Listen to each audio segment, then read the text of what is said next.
tarde a todos. Antes de dar início a mais uma conversa com sócios e amigos do Centro de Arqueologia de Almada, avisa-se que esta está a ser gravada para posterior divulgação no canal do YouTube do Centro.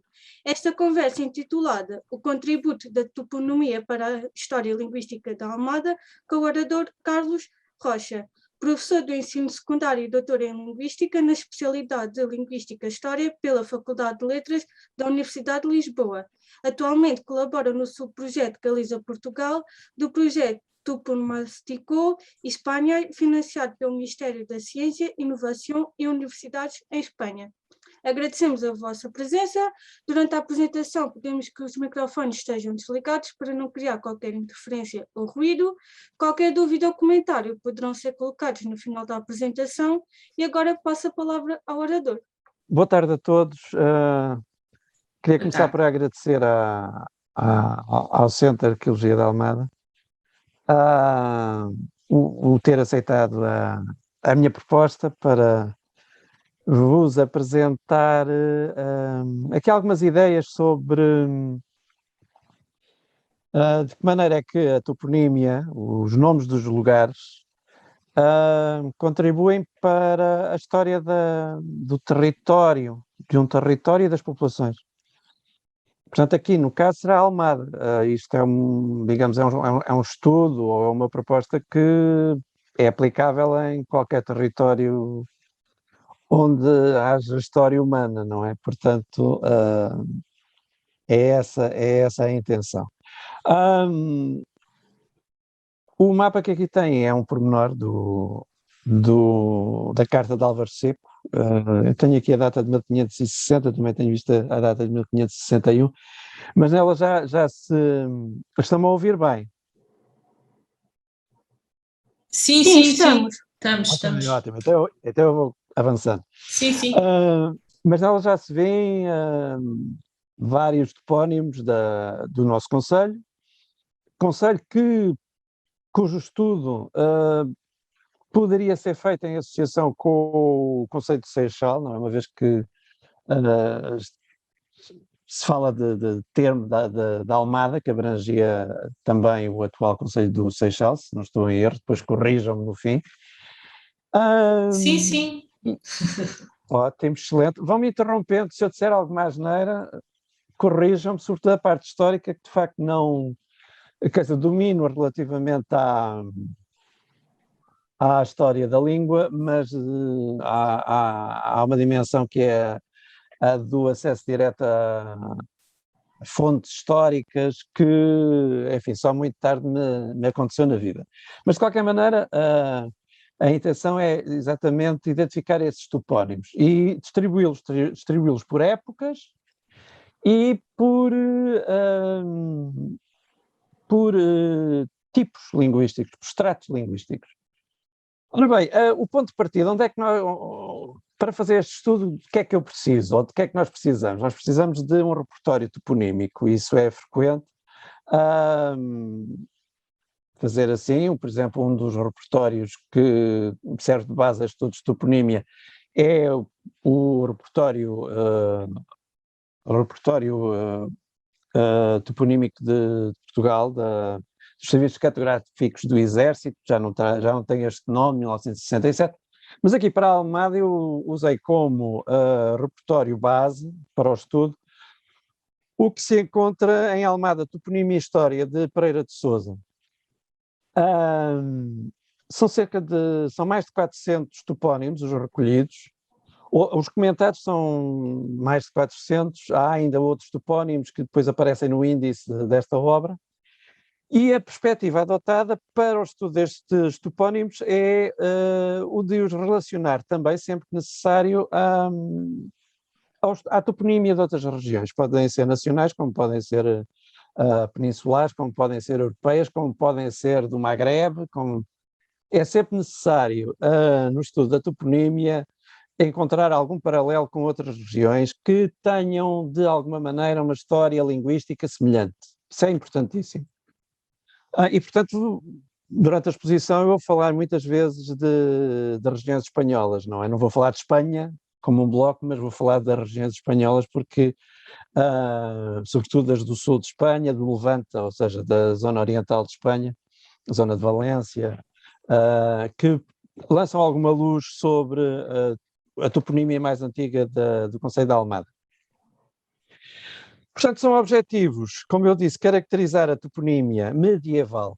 Portanto, é exatamente essa a intenção, é cingir-me aos topónimos que estão identificados por Pereira de Sousa como topónimos atestados na época medieval. Não quer dizer que eles sejam estritamente medievais, eles serão estritamente medievais, desculpem-me corrigir, porque como eu daqui a pouco tentarei desenvolver um pouco mais, elaborar um pouco mais, nós não temos toponímia para já identificada como pré-latina ou pré-romana, ok? Outro objetivo é salientar o valor patrimonial destes nomes, não é? Também é bem importante eu aqui precisar, já neste momento, que os nomes que eu vou estudar são, sobretudo, nomes da chamada toponímia maior, ou seja, toponímia que corresponde a denominações ou de núcleos urbanos ou de espaços agrícolas ou de espaços naturais, de alguma dimensão. Não vou falar de arruamentos, a não ser quando esses arruamentos ou esses, sei lá, uma fonte, um pequeno talhão, por exemplo, tenham que ver com essa toponímia maior. Portanto, eu só falarei de toponímia menor quando o caso típico são os arruamentos, repito, tem que ver com a toponímia maior. Isto é uma distinção que se faz nos estudos de toponímia entre toponímia maior e toponímia menor, embora seja uma distinção algo artificial. Claro que não é possível estar a definir uma fronteira nítida entre os dois tipos de toponímia, até justamente pelas razões quer dizer, pelas razões que conseguem adivinhar quando eu digo que só vou referir-me a arruamentos quando eles têm origem na toponímia maior, ou seja, há núcleos populacionais cujo nome hoje em dia quase está reduzido a uma rua ou a um largo, por exemplo. Já veremos mais adiante, não vou deter muito aí, de qualquer maneira. A metodologia, bom, é basicamente a recolha dos topónimos que se encontram inventariados na obra que há pouco referi, de Pereira de Sousa, 2003. Selecionei os topónimos medievais, também falarei dos outros topónimos, mas vou concentrar nos topónimos medievais, como também já disse. Há alguns dos séculos XVI e XVII que podem ser, de alguma maneira, relacionados com os séculos medievais, digamos, e os séculos medievais para o caso da Almada são de 12 a 15, portanto, mais para trás, Pereira de Sousa não apresenta topónimos e seria muito difícil apresentá-los, pelo menos para o concelho da Almada, não é? Pode ser que um dia tenhamos alguma fonte que nos indique, não é? Mas não. E depois, como eu disse, repito, apresentarei a distribuição destes topónimos por séculos, por épocas e por estratos linguísticos. Estratos linguísticos, quero dizer, a filiação linguística destes topónimos, que pode ser árabe, pode ser pré-árabe, pode ser latina, ou depois portuguesa, galega ou portuguesa, não se esqueçam. Eu já vou explicar porque é que estou aqui a referir. Desculpem. A toponímia galego-portuguesa, ou melhor, o extrato galego-português, o extrato linguístico galego-português. Os topónimos, os topónimos também vão ser comentados relativamente à sua configuração, à sua inserção numa determinada língua ou num determinado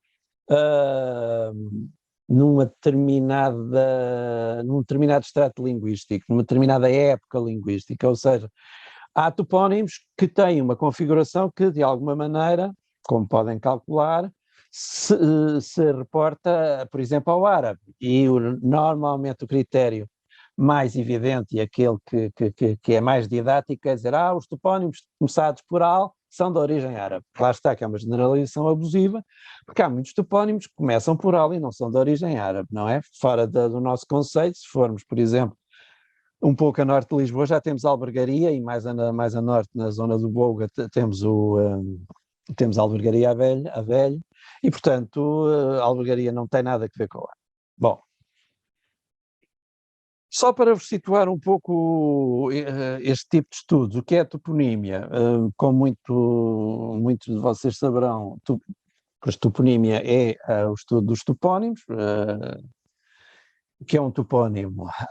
É um termo derivado, é um termo que associa dois elementos de composição, topo e ónimo. Portanto, topo é de origem grega, é a adaptação ao português de topos, lugar, e ónimo é também uma adaptação do grego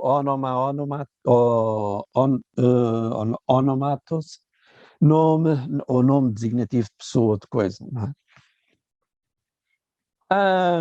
A toponímia é um subconjunto dos estudos onomásticos. Portanto, a toponímia pode ser, por um lado, o conjunto dos topónimos, os nomes dos lugares, mas também o termo toponímia se aplica aos estudos sobre esses nomes de lugares. Portanto, digamos que é um termo ambíguo. Há quem use, por exemplo, toponomástica para distinguir a toponímia. A toponímia será o repertório, o conjunto dos topónimos, e a toponomástica será o correspondente, o termo designativo de estudos de toponímia. Eu digo que é um subconjunto onomástico, portanto, a toponomástica é uma secção, digamos, é uma subárea da onomástica, que é o estudo dos nomes próprios, não é? Eu não vou falar de que é que são nomes próprios, há uma teoria sobre os nomes próprios, não vou aqui perder tempo. Normalmente a onomástica dedica-se ao estudo dos nomes, por exemplo, nomes próprios, antropónimos, nomes de pessoas, que são muitas vezes canónicos, no sentido em que são opacos. São nomes que muitas vezes têm origem noutras línguas e não querem dizer nada em português. Manuel, temos que saber a origem, não é? Sabemos que há outras línguas que não é assim. Os nomes normalmente são motivados em elementos da própria língua, não é? Mas normalmente os nomes canónicos em português não são motivados, raramente são motivados. Atenção que há os apelidos Oliveira, Figueira, são motivados e, portanto, ou seja, são transparentes, podem interpretar-se a partir de itens do léxico comum. A toponímia, pronto, como eu vos disse, cabe à toponímia, no sentido de toponomástica, cabe o estudo dos nomes de lugar. A toponímia tem também, a perspectiva que eu vos vou dar aqui é sobretudo linguística, mas não se pode perder de vista o facto de a toponímia ou a toponomástica se constituir uma área de estudos multidisciplinares, transdisciplinares e interdisciplinares. Eu não vou entrar também nessa discussão teórica, não domino, mas apenas tenho aqui não vou ler esta citação, não vos vou amassar com ela, mas é de alguém que, Carlos Ferreira, irmão da Amadeu Ferreira, que muito contribuiu para o desenvolvimento dos estudos do mirandês e da cultura regional mirandesa, e que também se dedicou o irmão da Amadeu Ferreira, Carlos Ferreira, dedicou-se também ao estudo da toponímia na terra de Miranda, e que do ponto de vista metodológico dá muitas pistas, dá muitas sugestões para um estudo como este, feito, por exemplo, no nosso concelho. Então, para já dei algumas indicações sobre, enfim, princípios básicos do que se faz em toponímia ou da perspectiva da toponomástica, como eu disse. E agora vamos começar pelo enquadramento do nosso conceito. Eu apresento-vos à direita, à esquerda. Digo-vos já que faço confusão em direita e esquerda, terrível, mas pronto. Neste caso, a direita, esquerda, já viram que continua a cometer a mesma falha. À esquerda encontram um mapa, um portolano de Bartolomeu Pareto, de 1455. É apenas uma maneira de situar aquilo que já todos sabem situar. Portugal está na Península Ibérica, Mas é curioso que plano como noutros, ou noutras cartas, noutros exemplos da cartografia,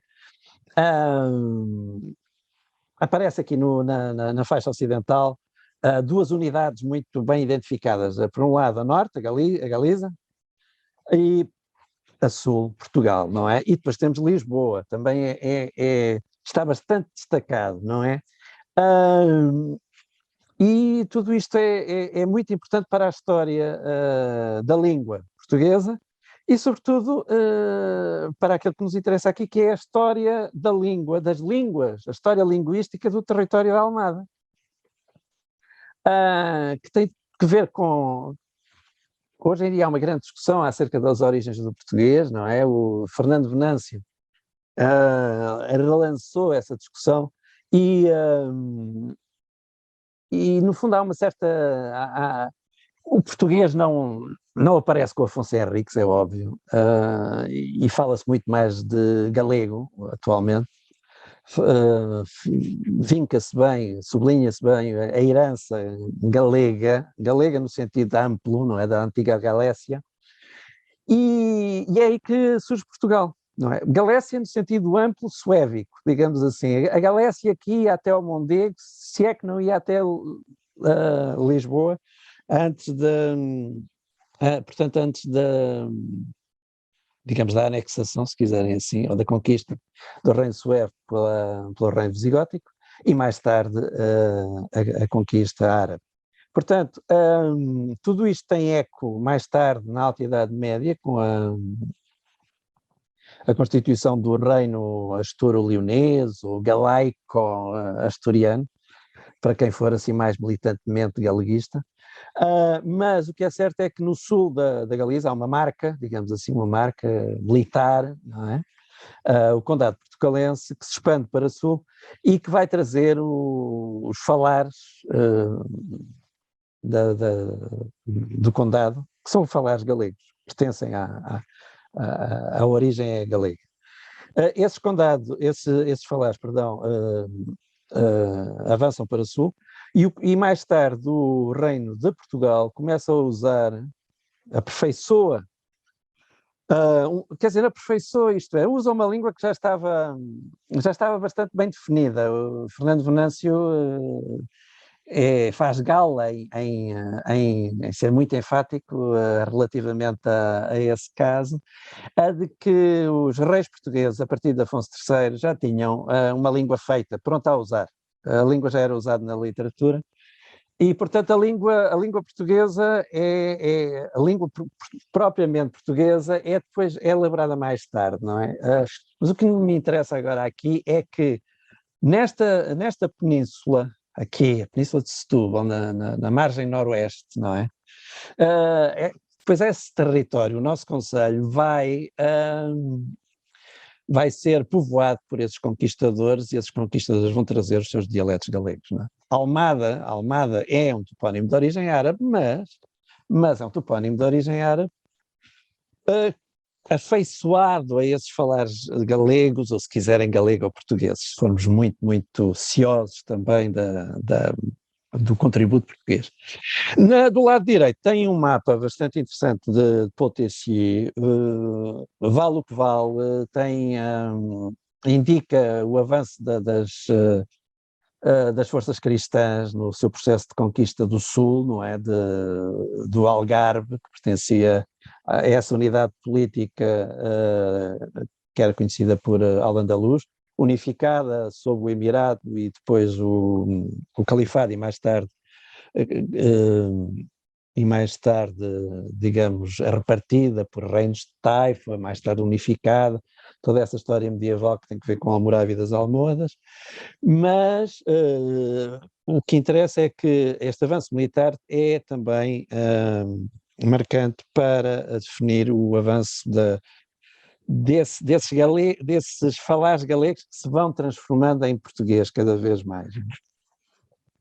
Há um outro mapa mais recente, de 2017, de Alice Fernandes e Expressa Cardeira, em que se vê um pouco melhor. Há aqui uma zona do Noroeste, não é? Que é a zona, digamos, nuclear, a zona nativa desses falares galegos, da versão portuguesa desses falares galegos, que é trazida para Sul. Eu não estou daqui a excluir o contributo diretamente galego moderno para Portugal, que também é importante, de alguma maneira. Mas temos aqui então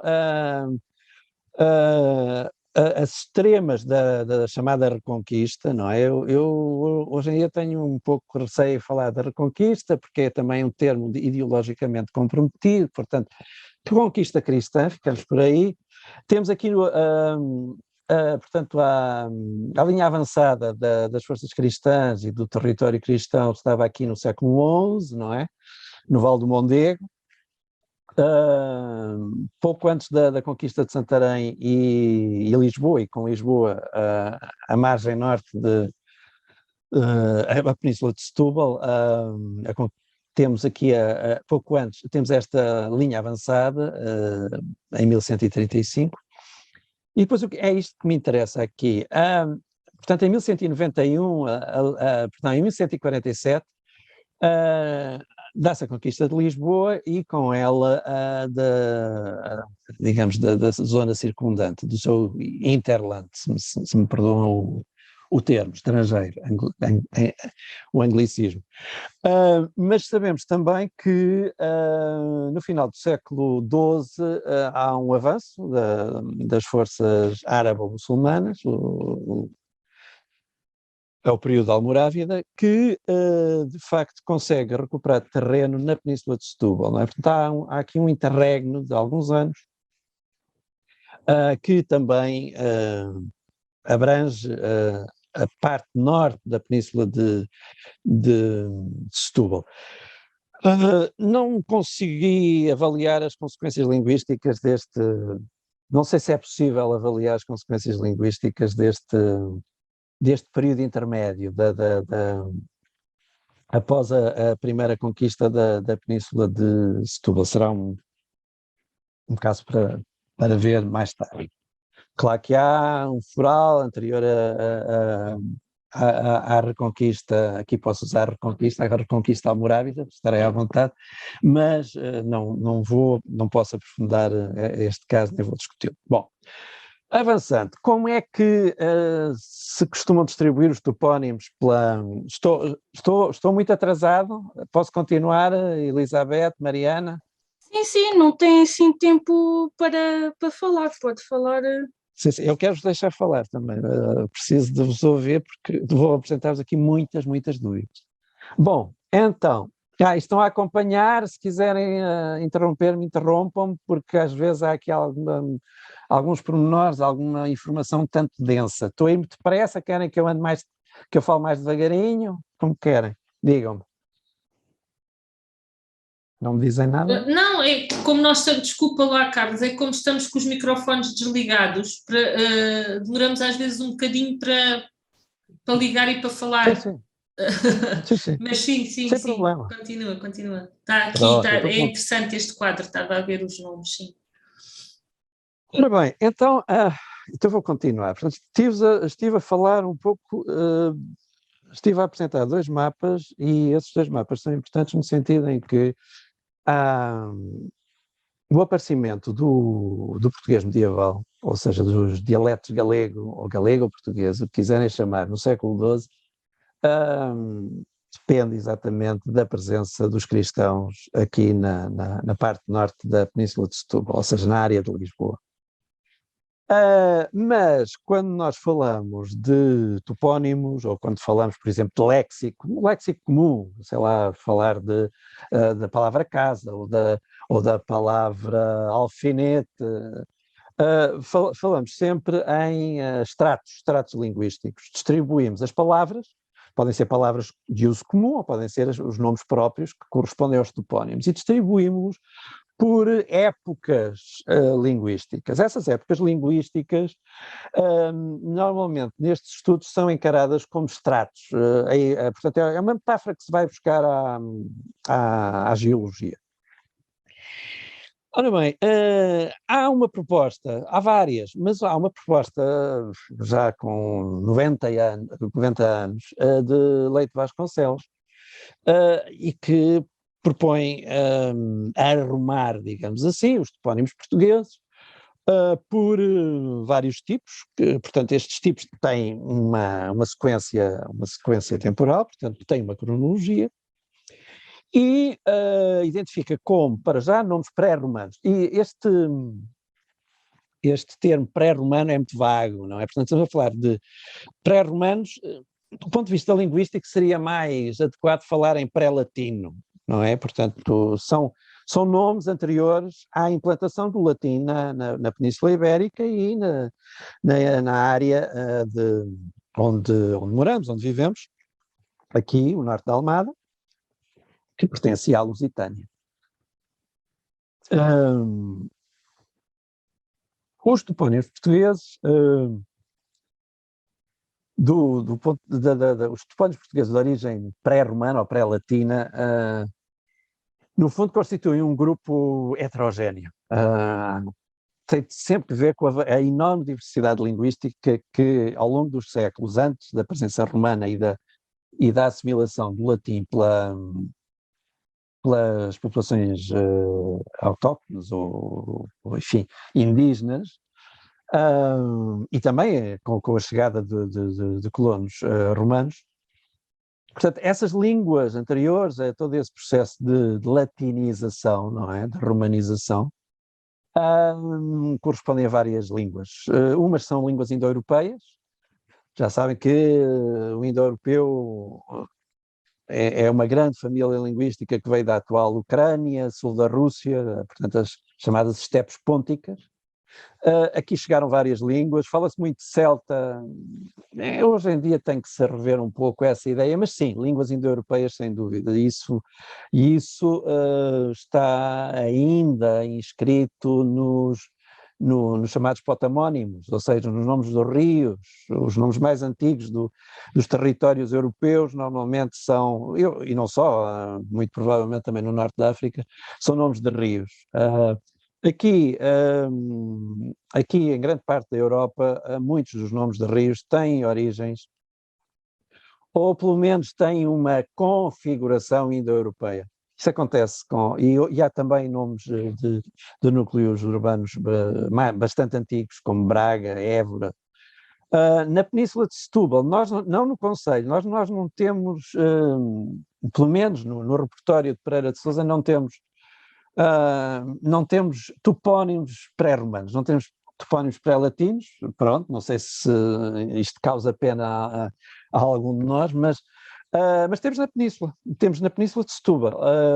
Coina, muito provavelmente, é o resultado de uma estação viária da rede de vias romanas, que está identificada como Ecoabona. Há quem diga que tem ali um segundo elemento de origem indo-europeia, até céltica, mas eu não seria tão...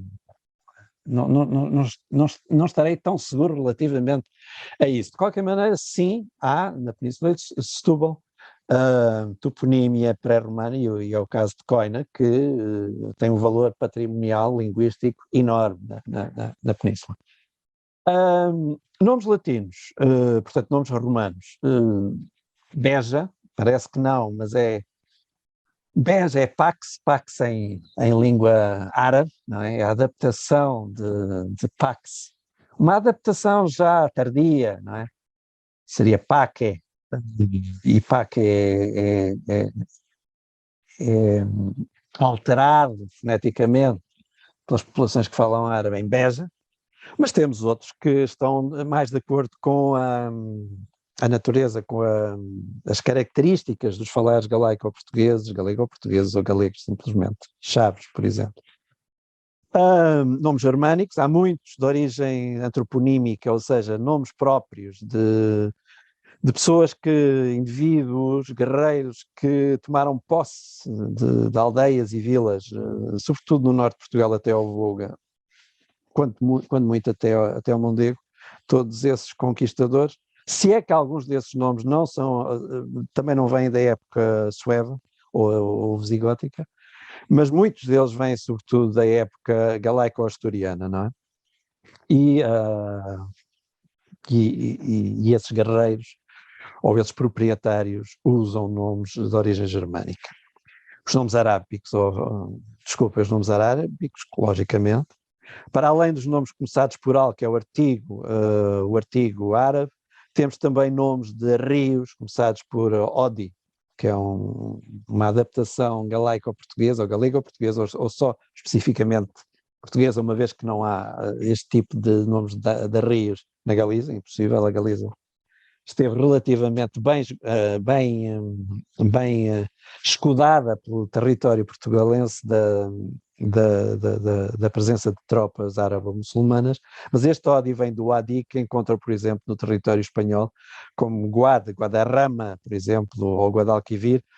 O único caso que nós temos é Guadiana, não é? Que tem origem, é uma adaptação de origem castelhana. O nome tradicional era Odiana. Depois o Leite Vasconcelos falava de nomes de procedência vária, Aranguês, Setúbal, Arcamador, que daria origem francesa. Todos estes nomes de procedência vária já são posteriores à conquista definitiva deste território, à estabilização, à consolidação das fronteiras do Reino de Portugal.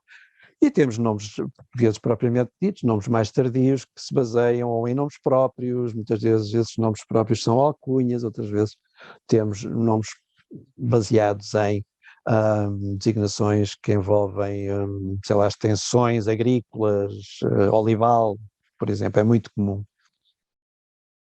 Há pouco falei de Fernandes e Cardeiro, elas também têm uma adaptação desta distribuição por estratigráfica, não é por estratos, dos topónimos. Não vou perder tempo, só queria chamar a atenção nos topónimos árabes. Alice Fernandes e Cardeira chamam a atenção para uns nomes muito curiosos que aparecem sobretudo no Algarve, os nomes clânicos. Quando os grupos árabes entraram na península, quando se deu a conquista e depois a arabização dos territórios mais diretamente envolvidos ou mais diretamente controlados pelo poder em Córdoba, instalaram-se certos grupos de origem, uns de origem árabe, outros de origem berbere e outros também, agora não me ocorre o nome, esqueci-me, mas outros também constituídos por visigodos que se converteram, populações, grupos romano-visigodos que se converteram ao islamismo, não é?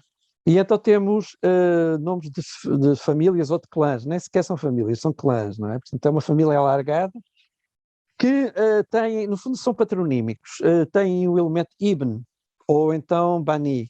O ibn será o singular, bani será o elemento plural. Este tipo de toponímia aparece no Algarve e também aparecia aqui no nosso concelho. Provavelmente aparece, também aparece no Alentejo. Benafim, Benazil, Benfarras, Bencatel, Benassalema, Bela Salema atualmente, não é? E também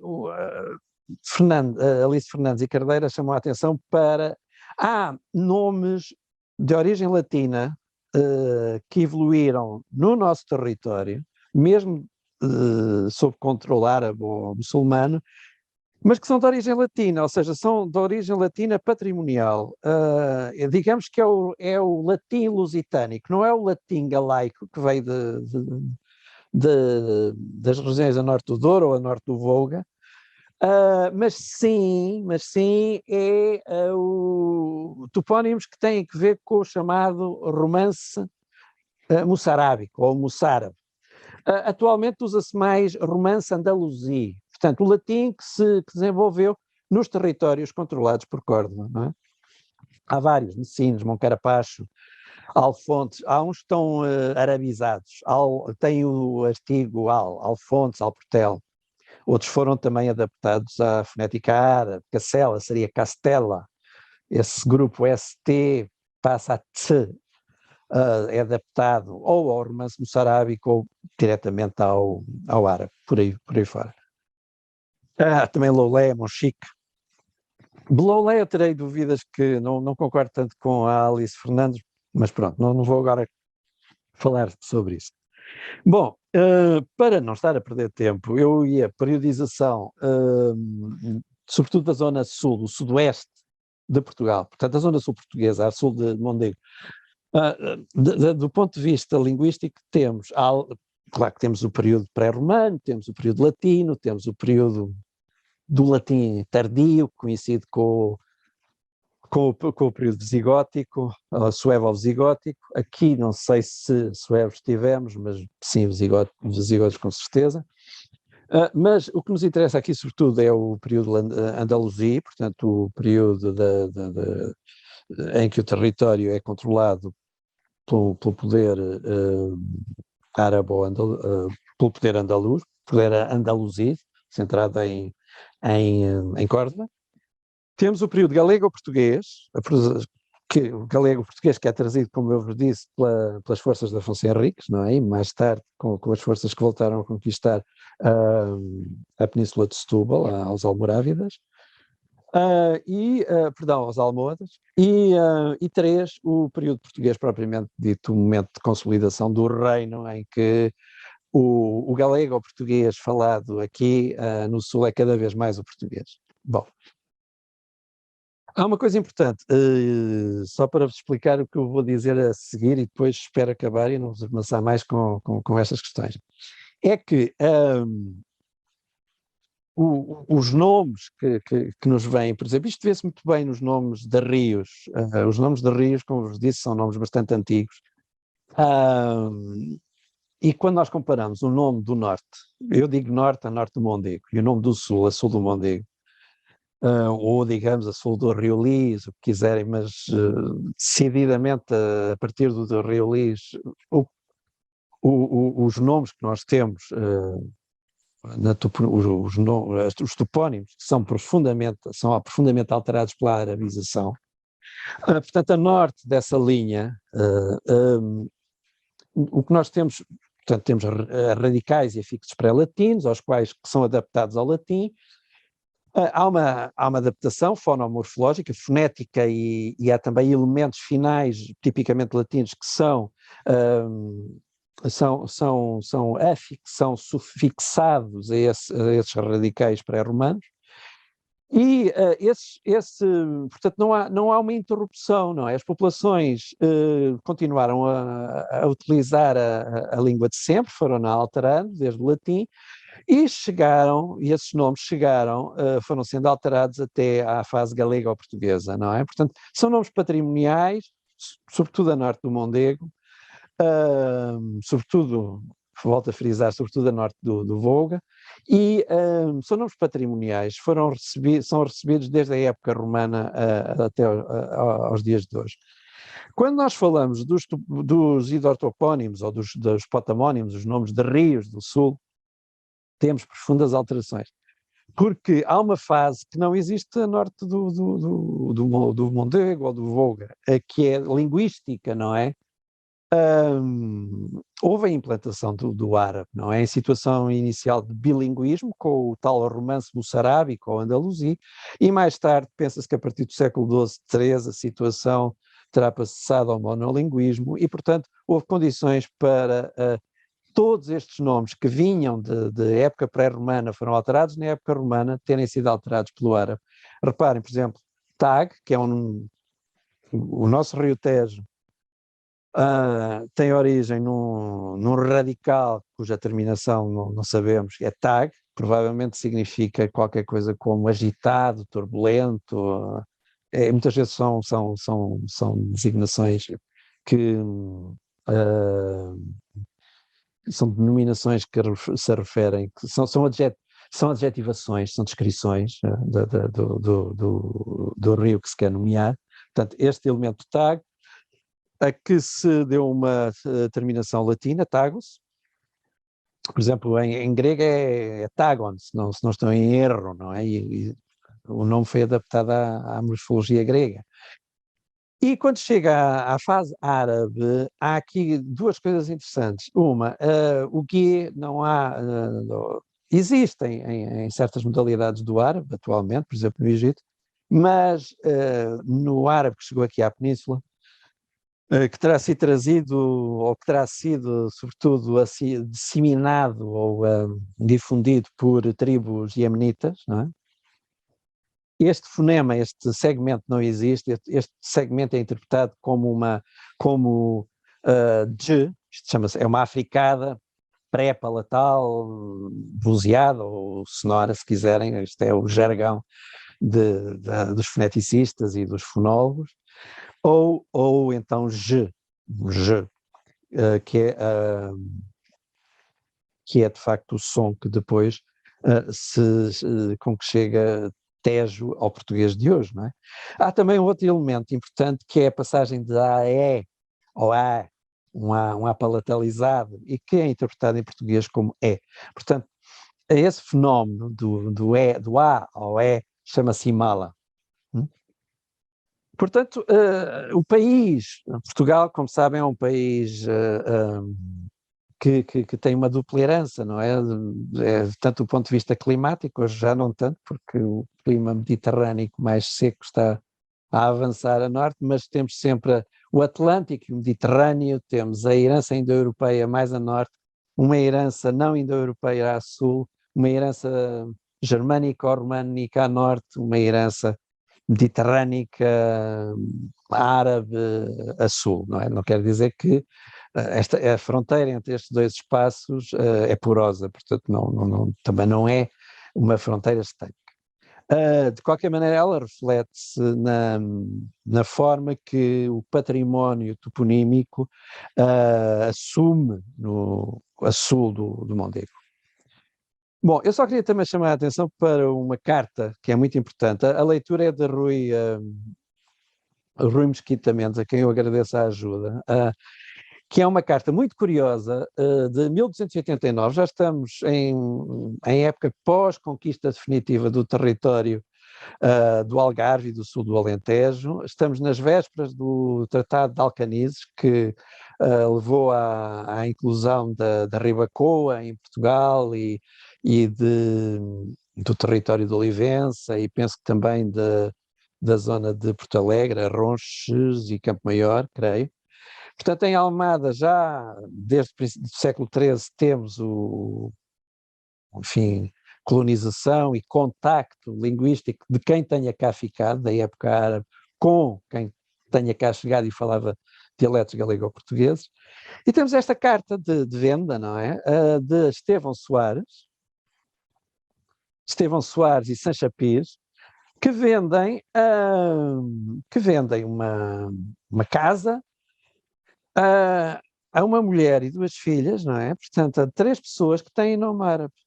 Bom, isto é certo que há pouco falei de toponímia germânica no norte de Portugal, e isso não significa que se falasse visigótico no norte de Portugal à data da chamada Reconquista, da primeira Reconquista na Alta Idade Média, no século VII, no século VIII, no território português, no século IX, X. Mas é curioso que aqui, de qualquer maneira, a carta mostra que a antroponímia e os estudos de Filomena Gonçalves são muito interessantes a este título. A antroponímia de origem árabe estava ativa, não é? Temos aqui uma mãe e 2 filhas que têm nome árabe, de tradição árabe, não é? Reissa penso que se liga a Rais, chefe. Mariam, portanto, será a forma árabe de Maria. A Sona, que é que eu, francamente, confesso-vos, deu uma preguiça, não fui investigar, ainda pensei que tivesse que ver com Hassan, que é um nome árabe, mas tenho dúvidas porque teria de ter aqui para a adaptação ao português, teria de ter aqui um F, não tem? Bom. Há uma probabilidade, de qualquer maneira, margem probabilística para se continuar a falar árabe nesta altura, já no período português, é bastante grande, e de facto estudos como os de Filomena Gonçalves apontam para aí, ter-se-á falado árabe nas comunidades muçulmanas até bastante tarde, não só como língua litúrgica, mas também dentro de casa, não é? Portanto, temos uma situação de bilinguismo. O que é importante para também compreender a toponímia em Almada. Se temos uma situação de bilinguismo, então é possível que certos topónimos ainda em uso ou que se tenham perdido, tenham tido condições para serem transmitidos e para ter, e através de contacto com o português, eles terem-se consolidado como topónimos, não é? Bom, ora bem, vamos só dar-vos um exemplo de Almadane, como há estas adaptações ao português. Por exemplo, a Almadan, que há aqui um som que é uma faringal, que é típica do árabe, não é? Este som normalmente não tem qualquer expressão na fonética galega ou portuguesa, mas nós sabemos que em 1170, num documento, temos Almadana, não sabemos se este N está aqui verdadeiramente, não sabemos se esta sequência era pronunciada como Ana, podia não ser, já podia ser uma latinização. De qualquer maneira, mais tarde temos Almadan, aliás, devia ter invertido a ordem destas duas formas. O que me interessa aqui mostrar é que nesta sequência é possível ver se houver aqui a pronúncia, se houver aqui um N intervocálico, é interessante porque este resultado seria o reflexo da queda do N intervocálico, que é tipicamente galego-portuguesa, ou seja, o nosso... Claro que a Almada tem origem num nome comum, numa palavra comum, que significa a mina, não é? Tem uma variante que é Mardin, mas há aqui uma galeguização, uma galego-portugalização, ou um galego, sim, não vou entrar em especulações, não vou agora ser criativo quanto à morfologia portuguesa. Portanto, há aqui uma adaptação ao português antigo que é importante. O topónimo é árabe, sim, mas é um árabe adaptado já. Portanto, é já resultado também, para a interpretação da Almada, é necessário ter em conta o contacto de populações árabes com populações que falam galego-português. E há um outro fenómeno curioso, que é a desnalização da Almada. Portanto, temos aqui um sinal de nasalização, este til, muito provavelmente, é altíssima a probabilidade de aqui se representar a nasalização, portanto, qualquer coisa como Almadan, e Almada perde a nasalidade. Isto acontece na toponímia portuguesa. Por exemplo, Faro tem origem árabe, é o nome de uma família, Harum. Nós sabemos que seria Farum, Farão e Faro.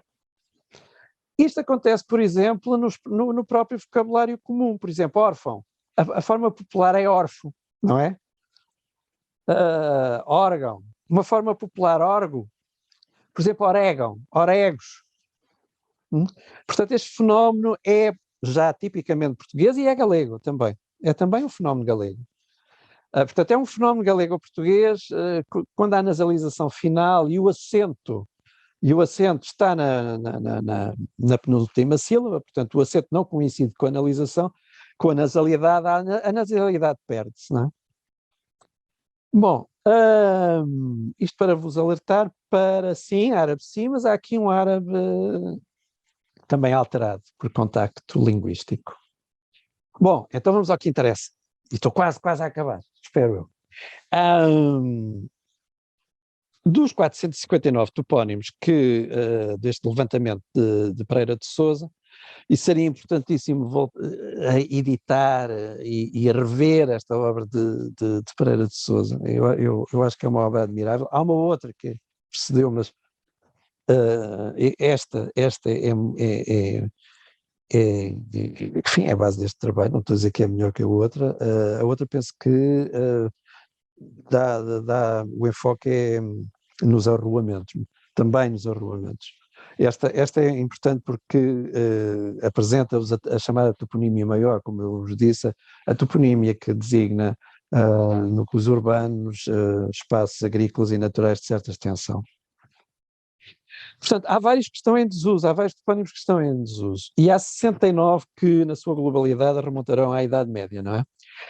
Claro que estes 69 não são identificados por Pereira de Sousa explicitamente como topónimos atestados no século XII a XV. Portanto, este inventário, esta recolha que eu fiz de 69 topónimos, incluem alguns topónimos em que, através da interpretação do que diz Pereira de Sousa, se infere que, sim, terão origem medieval. Bom, mas a distribuição dos topónimos, daqueles 459 topónimos, eu penso que sim, não, o que tem aqui não são 459 topónimos, porque há uma série de topónimos que não foi possível, a partir do que diz Pereira de Sousa, definir uma atribuição. De qualquer maneira, no nosso concelho, os topónimos grande parte dos topónimos identificados por Pereira de Sousa distribuem-se assim, como veem. É curioso que temos 10 topónimos do século XI, e é curioso também verificar que há um progressivo aumento do número de topónimos, o que é natural, não é? Há todo um desenvolvimento associado à Almada. Não, a explicação mais óbvia será o desenvolvimento da região de Lisboa. Reparem que o aumento é significativo, penso que é impressionante a partir do século XVIII em diante. Portanto, eu não quero dizer que a toponímia medieval seja insignificante. O que queira dizer, o que estes números talvez indiquem, seria uma questão de confirmar, é que de facto há uma expansão agrícola e talvez urbana que expliquem que os números mais recentes sejam evidentemente muito mais expressivos que os do passado. Relativamente aos topónimos medievais, a sua distribuição por freguesia, teria sido mais simples eu adotar a reorganização das freguesias de 2013, mas, bom, vamos fazer. Decidi conservar as freguesias existentes até 2013 e, portanto, nós temos, reparem, há aqui uma freguesia que se destaca, que é a Costa, não tem qualquer topónimo medieval. Povoamento muito recente, sem dúvida. Não temos topónimos aqui. Eu tenho aqui 0, esperem lá. Como é que eu fiz isto? Pronto, há 9 topónimos, mas não há nenhum que se possa atribuir à Idade Média, não é? É também importante notar que há aqui, nestas freguesias da parte ocidental do concelho, estes números, e Charneca, Sobreda, Tarfaria também me surpreendeu, 3%, só 2 topónimos. Talvez haja aqui um erro meu na recolha, na leitura. Mas onde estão os topónimos medievais, Almada, Cacilhas, Cova da Piedade, penso que será aqui Laranjeiro, Pregal, toda esta área mais oriental, penso que concordarão comigo, não é? O que também faz sentido, penso que até que eu saiba, portanto, o termo da Almada começa com a Almada propriamente dita, com 2 freguesias, não é? E a freguesia de Caparica é mais tardia, a partir do século XV, não é? Penso que talvez esses números vão um pouco em encontro também dessa história, não é? Bom, agora, distribuição por estratos linguísticos, os topónimos medievais. Eu considerei um estrato que é um estrato híbrido. É um estrato, é assim um estrato quase arrafeiro, tem meta-árabe, romance andaluzia, é o tal moçárabe. E Há um outro extrato que é o português, ou galego-português, ou galaico-português, chama-lhe o que quiser. Eu considero que é galego, para simplificar, porque a língua era galega na Idade Média e, de facto, o contributo. A língua já estava inventada, como diz o Fernando Venâncio, quando os reis portugueses, a língua já funcionava muito bem, quando os reis portugueses a nacionalizam, não é? E começam a escrever os documentos nessa língua nas chancelarias e os tabeliões locais. Ora bem,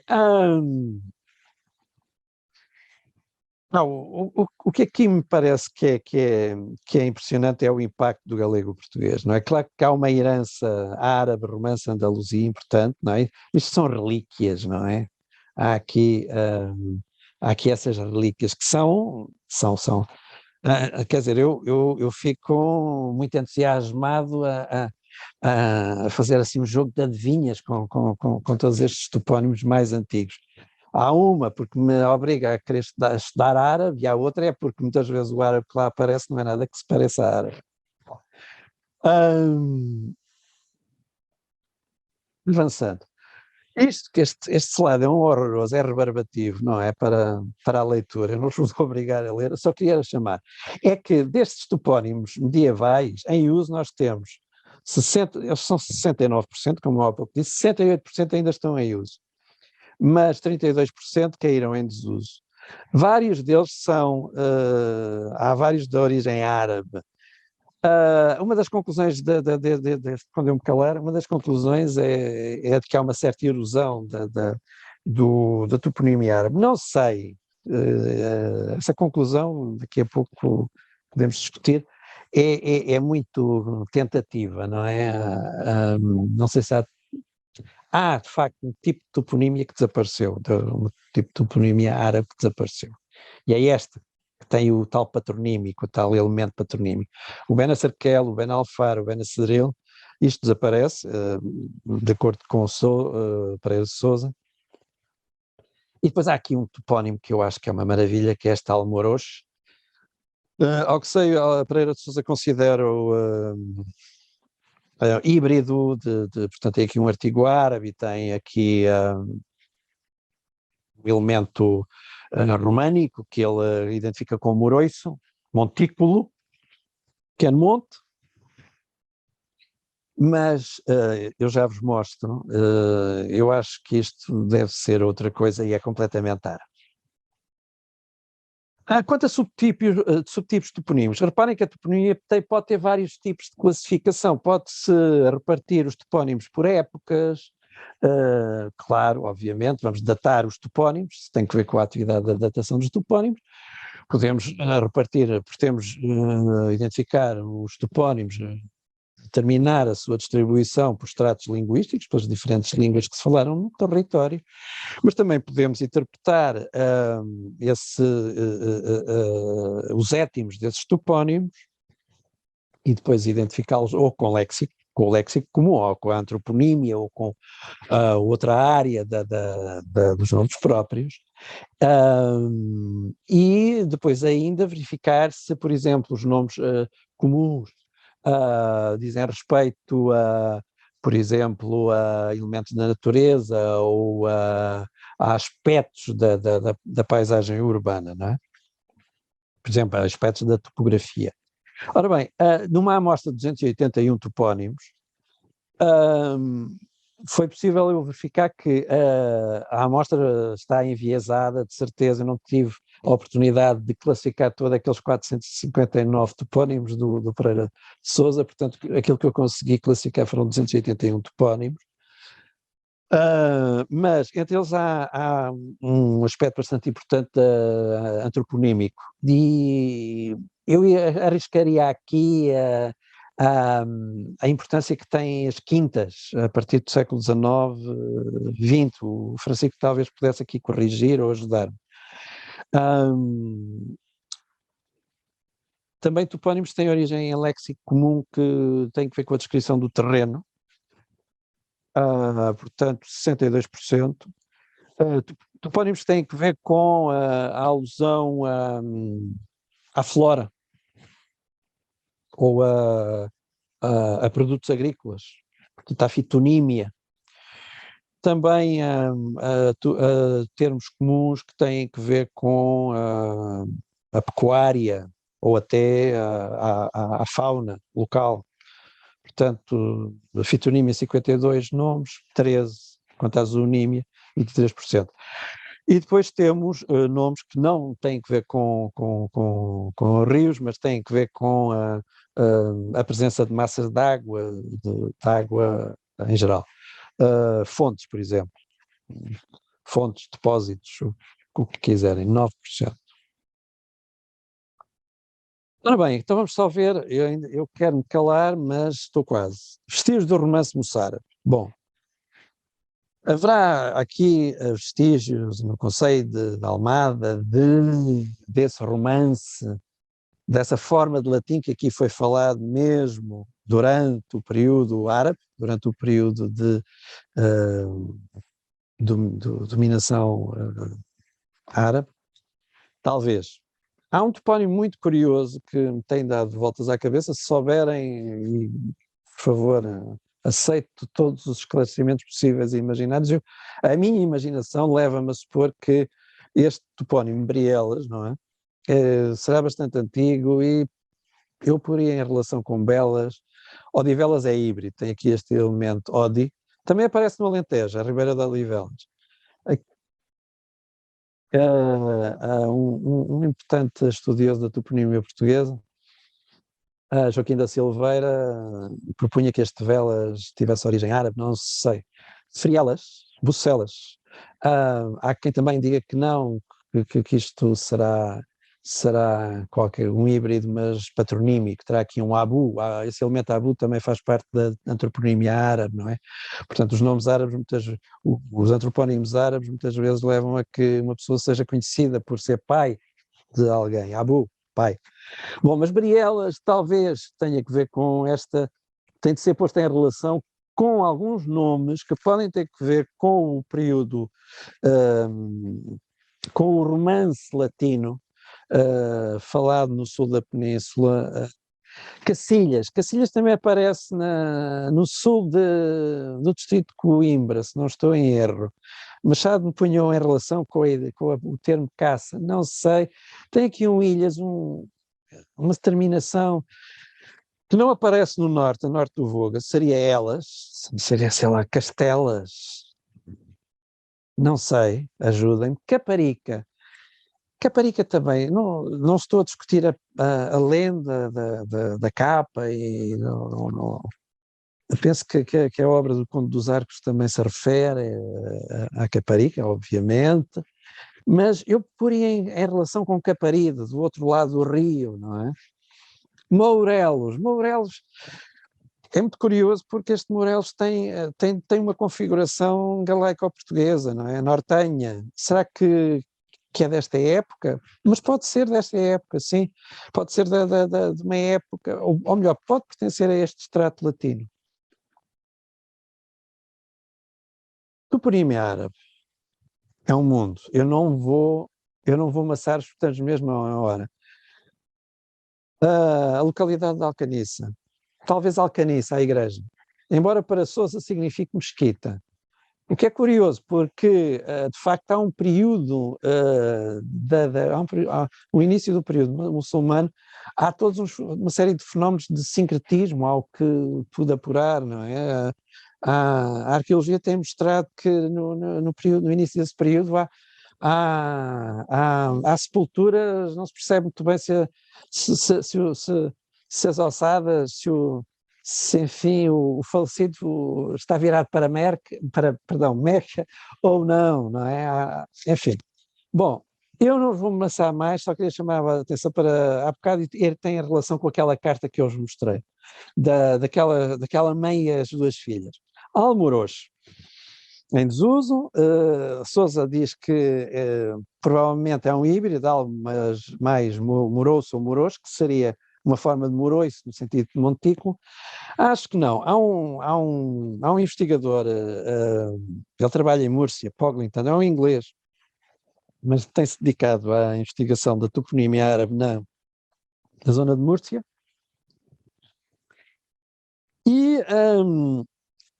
eu tenho um inventário dessa toponímia árabe com origem em léxico comum e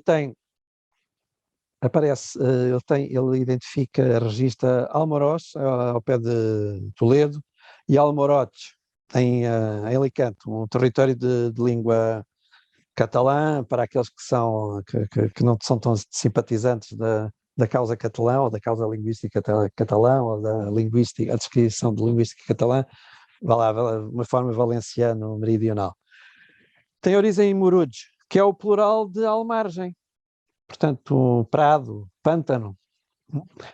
A minha sugestão será, talvez aquela mãe e aquelas filhas façam parte é um plural, não, portanto é um caso de flexão da língua, não é? E este plural é transmitido até, não sei, pode ter havido condições para transmitir um plural, portanto não é apenas o simples empréstimo de uma palavra. Como é que se chama isto? Isto é um almargem. Não, é um plural, é um caso já de flexão. São os almargens, que se usa ainda, sobretudo no sul de Portugal. São campos, são veigas, são campos lodosos, não é? Há mais, Almada já falámos, Valdeão é muito curioso, Pereira de Sousa diz, e provavelmente, quanto a mim bem, pode ser Val dos olhos, os olhos d'água, Oyun, que é o plural de Rhein, olho, que é usado metaforicamente como olho d'água, não é? Poço, mais Morfacém. Em tempos, uma visita do Francisco, sugeri que talvez se pudesse pôr em relação com o pico de Mulhacén. Hoje em dia, Francisco, já não tenho tanta certeza. Provavelmente é um Hassan, sim, Hassan, esta faringala árabe passa a F em galego-português, é interpretada como uma fricativa, mas poderá ser Pereira de Sousa diz que é Hassan, a aldeia ou qualquer outra propriedade da Hassan, isto é o nome próprio do proprietário, e Pereira de Sousa segue Machado. Não sei, continuo. Tenho muitas dúvidas, mas sim, há aqui um nome de um proprietário, sim, que se chama Hassan. Aparece Fucém em outros. Está atestado como Fucém, por exemplo, é a forma portuguesa. Os nomes clânicos, o Benacercal, o Benafara, o Benassadril, e tudo isto, por exemplo, Benacercal talvez seja um hipocorístico, um nome carinhoso, será o filho do que tem o olho azul, ou seja, portanto, será o filhinho daquele que tem o olho azul, não é? O Zarco, por exemplo. O termo Zarco usou-se até bastante tarde em Portugal, não é? Um dos descobridores da Madeira, não é? Benalfara, Bani Alfara, filhos do peleiro ou do peleteiro, Benassadril, aí que é que eu não faço ideia, mas este elemento, Estoril, por exemplo, não é? Belamandil, no sul, será uma forma arabizada de Elo, não é? Lembrem-se de Morelos. Vou passar à frente, estamos em cima da hora. Também se fala muitas vezes de toponímia transplantada ou importada, de uma relação com a Diocese de Lamego. Lazarim teria vindo de lá, mais tardiamente. Morelos também, estranho o Val de Morelos, não sei. Regilde teria vindo da zona de Felgueiras para aqui, eu não sei como então. Porquê? Porque no tempo de Dom Duarte teria sido entregue, teria havido uma propriedade entregue a alguém que teria vindo desta zona, da Regilde. Talvez, não sei. Mas seria toponímia então mais tardia. Não é impossível, há toponímia transplantada e há, inclusivamente, no contexto da colonização, Santarém, por exemplo, no Brasil, não é? Muito possível, que isto será sinal de algum hábito já em contexto colonial, talvez, não sei, não faço ideia. Se tiver explicação, agradeço. Bom, e há toponímia alterada por etimologia popular. Há um topónimo, aqui parece da brasileira, virada a Brageira. Só que provavelmente a Brageira houve uma altura em que já não queria dizer absolutamente nada para ninguém. Mas esta Brageira muito provavelmente verá de Brejeira, ou Brejeira. Este E em posição átona pode perfeitamente ser articulado como a Brageira. Se pode passar a brasileira. Aqui já já há margem para várias hipóteses, para muitas possibilidades, não é? Já estamos no campo da especulação. Bom, conclusões. Finalmente, a toponímia da Almada, como eu mostrei, tem conhecido importantes mutações desde a Idade Média, não é? Eu sugeria alguma erosão, perda, substituição do património de origem árabe. Mesmo assim, há nomes que permanecem. Trafaria tem origem árabe, está vivíssimo. Talvez eu seja um híbrido, não é? Traf, ponta da areia, talvez. Mas também há a toponímia mais retintamente árabe, aquela que tem origem nos patronímicos. Essa perdeu-se, não é? Essa que de alguma maneira nos ligava ao concelho ao Algarve. Era bastante curioso se tivesse sido conservada. Não está por aqui. Seria interessante expandir o repertório do Pereira de Sousa e verificar se há mais atestações desses topónimos. E um facto importantíssimo, quanto a mim, que é bastante expressivo para a toponímia portuguesa, da almadense, é o aumento da atos de denominação, o aumento da atos de denominação e da sufixação toponímica, ou seja, no processo de toponimização, desculpem, a partir do século XVIII, intensifica-se, não é? Portanto, há aqui toda uma expansão urbana e agrícola penso eu que coincidirá com essa expansão do concelho. Queria ainda salientar só um aspecto. Claro que cada época tem a sua maneira de fixar a toponímia. Muitas vezes falamos de toponímia, falamos em arruamentos, a importância das ruas. Limitar os estudos da toponímia a isso, quanto a mim, é empobrecedor. Felizmente, por exemplo, em Lisboa, a perspectiva, a toponímia lisboeta é riquíssima. Claro está que em muitos arruamentos há também uma herança da toponímia maior, de núcleos urbanos, que perduram que perduram sob a forma desses topónimos, que entretanto passaram a nomes de ruas e largos, não é? Por exemplo, Alcaniça às vezes ficou a sensação que Alcaniça corre o risco, se é que já não é a rua. Outro dia, por exemplo, Regilde, penso que é no Pragal, estava a observar a placa toponímica e disse, olha, é Regilde, e alguém passou por mim assim, não se fie nessa placa toponímica, porque aí, olha, aqui é Regilde, além é Regilde, mas isso eu não disse à pessoa que fazia o comentário, mas de facto Pereira de Sousa, se bem me lembro, diz que sim, a Regilde seria uma área, não é ali um lugar, não é o lugar da placa toponímica, não é?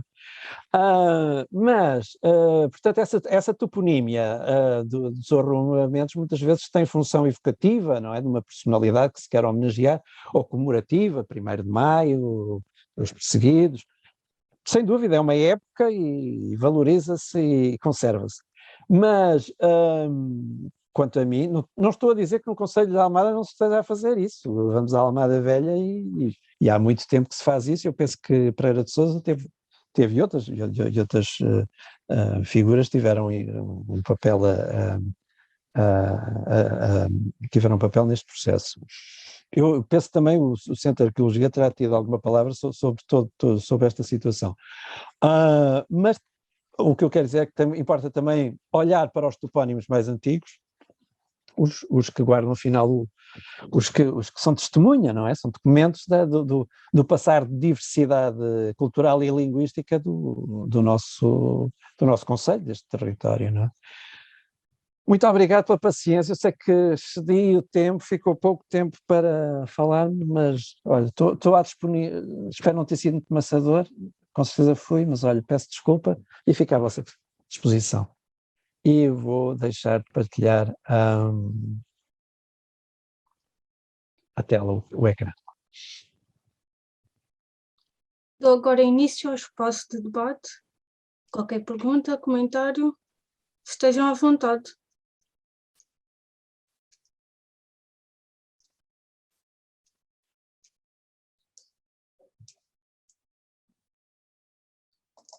Olha, eu antes de mais queria agradecer mais uma vez ao Carlos ter partilhado estas ideias connosco.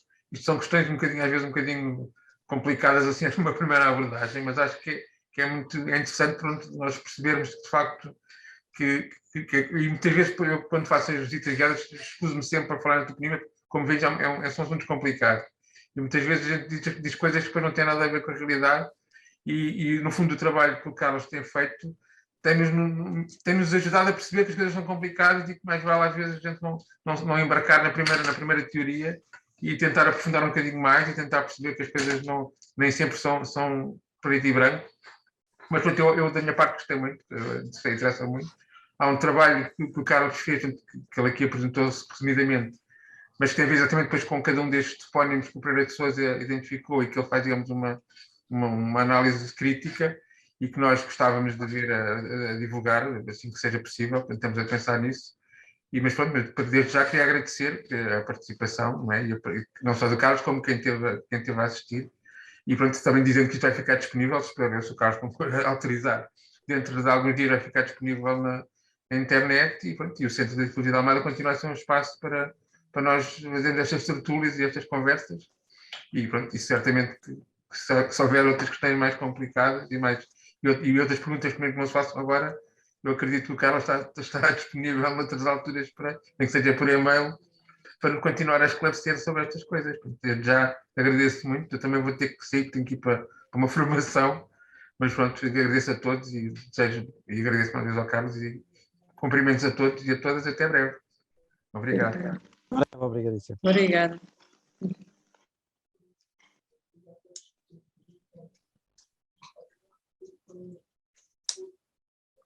Pois eu agora, Carlos, agora no fim é que isto estava a começar a aquecer. Aqui sobre a toponímia da Almada, que realmente há um trabalho interessante, este levantamento do tipo de topónimos árabes medievais que há, qual é a origem, exata tipologia, e possível origem. Pronto, essa parte realmente da pesquisa acho que é super interessante e que pronto, ainda dá pano para mangas de trabalho que se pode fazer e divulgar, não é? Pronto, esta toponímia da Almada acho realmente bastante interessante este trabalho. Obrigado. Quer dizer, deixem-me só acrescentar, não é só toponímia medieval, não é? Claro está que a minha praia sempre foi a Idade Média, pronto, já perceberam. Agora, há uma toponímia interessantíssima que se pode cruzar com outro tipo de estudos, não é? Eu inicialmente até propus à Elizabeth que se falasse, que ia fazer uma pequena investigação sobre nomes de restaurantes. E, de facto, a diversidade cultural neste momento é notória e manifesta-se através de nomes comerciais, não é? Na restauração. A ideia não é minha, é de um curso que eu estava a frequentar, entretanto tive de interromper, não fui capaz, tinha tanto que fazer, promovido por uma universidade do Rio Grande do Sul, Santa Catarina, interessantíssimo sobre toponímia. No Brasil têm desenvolvido estudos inovadores sobre a toponímia, portanto é uma toponímia muito mais recente e no terreno eles todos os dias assistem a atos de denominação toponímica, não é? Umas vezes são atos pontuais que se vão fixando pelo uso popular, não é? Outras vezes são atos deliberados de intervenção das autoridades que na comissão ou num grupo ou por uma decisão superior atribuem um nome a um determinado espaço. Ora bem, ela sugeria que vissem nomes comerciais, espaços comerciais. Nós vamos à avenida, penso que até é um franchisado, será uma cadeia de restaurantes, mas o Boteco da Baiana, eu penso que há uns anos não havia um boteco. Claro está que se esses nomes... há aqui um contributo brasileiro, é português, mas é o português do Brasil. É interessante, se por acaso estes nomes comerciais permanecerem como pontos de referência importantes, há um processo de toponimização, uma fixação no uso de referência ao lugar, e há este contributo das denominações comerciais para a toponímia local, não é? Tem Eu queria todo o colocar tempo. uma questão. Força, força. Aqui existe um lugar entre Lagos e Sagres, salvo erro, aquilo é concelho de Vila do Bispo, que se chama Almadena. Isto é muito próximo da palavra Almada também. Sim, acho que é cognato. O que é que eu quero dizer com cognato, para quem não está familiarizado? No fundo, o étimo é o mesmo. Só que esse Almadena, se não for nada que tenha que ver com Madina, não é? Cidade. Se não for Madina, nós temos o Arco da Almedina em Coimbra, não é? A arabização deixa uma marca importante digamos, na luz a Atenas, não é? Mas se não for Madina, é de facto Mardan. Mardan ou Mardin. Ou seja, a mina. Só que aí é curioso, aí mantém-se o N intervocálico. Há aí um N que no nosso território desapareceu. Ou seja, a interpretação que se faz destes casos na toponímia é esta: quando há condições de contacto entre quem transmite o topónimo e quem o recebe, quem o recebe aplica a essa forma os seus hábitos articulatórios, não é? Em Almada, no momento em que se conquista a vila, quem entra aqui e fala galego ou português ainda fala um galego português que, por hábito, quando aparece lá um N, o N latino desaparece, aquele N desaparece, não é? Daí o facto de em português nós e os galegos dizemos lua, e em espanhol, quer dizer, como é que se dirá? Luna, não é? Está lá o N, não é? Nós dizemos avelã, e os galegos dizem ablá, não está lá N nenhum, está lá às vezes, em português ainda há lá um resíduo nasal, mas em espanhol dizem avellana, não é? Penso que dizem. Ora bem, no Sul, no século XIII, em meados do século XIII, quando se faz a conquista definitiva do Barlavento, e é preciso lembrar que a parte oriental do Sotavento foi conquistada ainda antes do Barlavento, não é? Portanto, muito provavelmente terá acontecido é que quem chega lá 100 anos depois do Afonso Henriques já não tinha este mau hábito de comer o N entre vogais. E alguém lhe diz assim, então como é que se chama quer dizer, isto é um exemplo. Eu estou-vos a contar uma história da carochinha, não é assim? Mas imaginem que, então como é que se chama o lugar? Bem, os lugares, isto é Almarden, Almadana, qualquer coisa neste género. É apenas uma história que eu vos estou a contar, é uma história muito tosca, mas de alguma maneira é uma história que me serve para vos explicar que estes topónimos do Sul muitas vezes não foram alterados. Isso pode ter que ver com a data do contacto com o dialeto, com o português.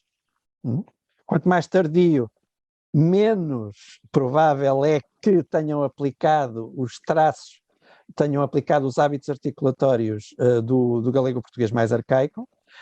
Claro está que não se exclui que o número de falantes do árabe que transmitiram o topónimo fosse significativo e que, portanto, a forma deles, enunciada a maneira deles, tenha prevalecido. Até porque quanto mais tarde, pois há aqui uma interação entre número de falantes e época em que o topónimo se fixa no português, não é? Portanto, são dois em um, não é? E o resultado é Almadena, e provavelmente Almadena é uma forma irmã da Almada. Só que, digamos, em modalidades e épocas diferentes. E há também o espanhol, Almaden, penso que também terá que ver com este Mardin ou Mardan. Mas muito obrigado por perguntar, que é um caso. Eu pensei em falar desse caso e não E acabei, não tinha tempo também. Obrigado. Não sei se mais alguém tem alguma pergunta. Eu, por acaso, tinha uma, que é um sítio arqueológico, também em Almada, que se chama Almaraz. É a Quinta do Almaraz e o sítio arqueológico tem ocupação da Idade do Ferro, mas queria que comentasse um bocadinho, tendo em conta Almadã e Almada, e este Almaraz, que também tem um al, e não sei se... Todo árabe. Todo É árabe, todo ok. árabe. Ainda bem que me fala nisso, a ver onde é que eu tenho a cábula. Tenho de ir ver a minha cábula. Sim, esse é, aliás, há a infelizmente famosa central nuclear de Almaraz. Sim, também Quem tem o vá a mesmo Madrid, nome, sim. exatamente. É o mesmo, é um cognato. O Almaraz, acho que é de Cáceres. Caceranho, o nosso Almaraz. Cá está a minha cábula. O que é que nos diz? É provável que venha de uma forma árabe que significa, o Pereira de Sousa dizia que proviria de Al-Mahraz. E que é que denotava um punhal de 3 quinas, um punhal. Mas é estranhíssimo. Reparem que nos estudos de toponímia, não falei disto, é uma questão metodológica. Muitas vezes, quando nos aparece o nome, nós temos que compreender um pouco o que motivou o nome, não é? E a motivação do nome, quer dizer, há motivações mais plausíveis do que outras, não é? Para chamar Almaraz, no fundo, aquela arriba, não é? Toda aquela arriba. Quer dizer, chamar-lhe punhal, metaforicamente, é estranhíssimo. O que foi esculpida como um punhal, não sei, seria demasiado elaborado, não é? Portanto, é muito duvidosa a etimologia que propõe Pereira de Sousa. Quer dizer, Pereira de Sousa não fala desta etimologia, não a garante, não é? Ele também apoia-se em David Lopes, que foi um grande arabista da primeira metade do século XX, e David Lopes afiliava o Almaraz num adjetivo, seria Almoarraz, e que se relacionava com vinha trepadeira. Seria vinha trepadeira. Cá está, outra vez, portanto, designaria um caramachão. Mas também é estranho, mas porque é que será a vinha trepadeira, caramanchão, aquela... mais uma vez eu me socorro daquele professor inglês que eu referi há pouco, o Poglington, professor em Múrcia, o tal inglês arabista. Ele registra ele identifica ele registra o nosso Almaraz, o Almaraz almadense, com a palavra mahraz, que significa posto de vigia, guarda. Ora bem, isto aqui já me soa melhor, ou seja, já é mais congruente com a eventual utilização de toda aquela área, não é? Sei lá, uma guarita, uma almenara, uma atalaia, não é?